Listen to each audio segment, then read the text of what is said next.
What's happening, folks? Welcome back to Celtic Fans TV. It's time for your Twitter reactions to Celtic 7, St Johnstone 0. We'll start tonight with Gary Oliver. Breathtaking, and spoke all year about training his team to peak at the end of the season, and we are now seeing that. That's one of the best performances of the season. It's the most resounding victory of the season, and I think it's the game that stands out of all the games we've played so far this season, where we have been absolute non-stop from start to finish. The ball seemed like it was never out of play. Every time it went out, it was thrown or kicked back in. We were just relentless for the word go. It could have been 8, 9, 10. It could really have been any score today. Xander Clark had 1 or 2 saves. We missed a couple of really good opportunities, particularly in that last 10, 15 minutes. We were absolutely breathtaking. So many good individual performances, but more importantly, the team playing in the image of the manager, the way he wants them to play. Such a strong identity this team have got, and we've talked all season about how it's so early in the process with Ange, but today we must have seen something really close to what the finished article looks like, and that sounds ridiculous because he's only 2 transfer windows. We've not even completed a full season, and it can get better. We're still early. I think he alluded to that in the post-match press conference I heard, that there's still more to come from this team. And what a prospect that is if there's more to come, because that performance today was just a joy to watch. It was genuine, like, brilliant entertainment, and it was just a joy to be in the stadium and watch it. It was amazing. Daniel Miller, sensational from back to front. The passing was excellent, almost as if St Johnstone weren't there at all. O'Reilly's second goal is arguably the goal of the season. Due to the build-up and the finish, you can see why the only person Ange brought with him was Maeda. He epitomises we don't stop. Talked about Maeda in player ratings. Sums up everything that Ange wants from his team. Got his goal today, again, in the right place at the right time to nod in that beautiful cross from Jota. But again, just tireless work rate. Infinite energy, it seems like he's got. Closing down the full-back in the 80th minutes. Tracking back. It's 7-0. 7-0 in the 80th minute. He's put a shift in and he's still tracking back to put him under pressure, to win his possession back. He's amazing. And Matt O'Reilly, as I said, 21-year-old, to come on and play 45 minutes and put in a performance like that, what a player.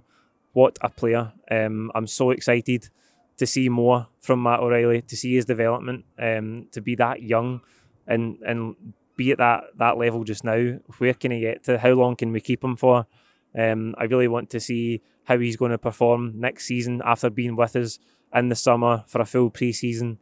But that midfield just now is just chock full of quality players. I don't know how the manager picks. This is something Martin alluded to in his interview. How does the manager pick 3 players from the 4 or 5 that are there right now? Because Hatate again today, brilliant.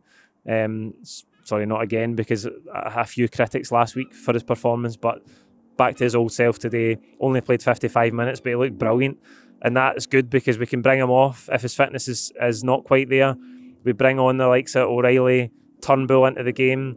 Just plenty of options for the manager, and as I say, that midfield just looks a joke just now. Jordan Devlin, unbelievable performance from top to bottom. Could have been a lot more than 7, and great to have Kyogo back. Hopefully the injuries to Giakoumakis and Turnbull aren't too bad. On to the semi-final next week. That's the only slight blemish, that Giakoumakis came off injured after scoring a really good goal. Hopefully he's not out for too long. Hopefully it isn't a hamstring injury. And Turnbull took a few heavy tackles in that second half. Had to go off after we'd made all the subs in stoppage time.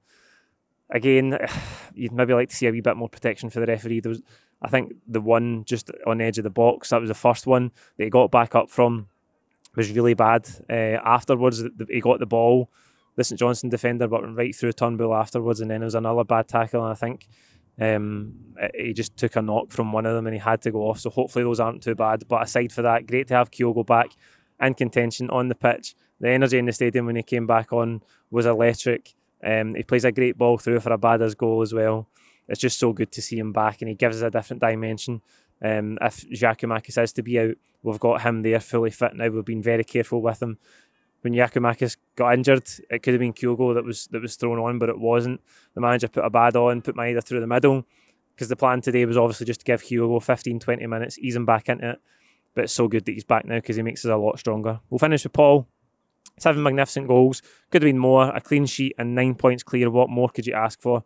just hope the injuries aren't too serious and that they'll be fine for Sunday. 9 points clear. A great day for the goal difference as well. 21, 22 goals clear now. That's almost like an extra point. It is an extra point when it's getting to 20 goals ahead. Just what a position to be in, and what a performance today. The levels of the team right now are as high as they've been all season. And aside for the 2 injuries today, the fitness and the health of the squad is as good as it's been all season. We're in a really, really great place. And the job the manager's done, I say this every week, the job the manager's done has been incredible. That's it for Twitter reactions. Like this video, comment with your own thoughts on the game below. Don't forget to subscribe if you haven't already. And we'll see you next week for the build-up to that big semi-final at Hampden. Cheers.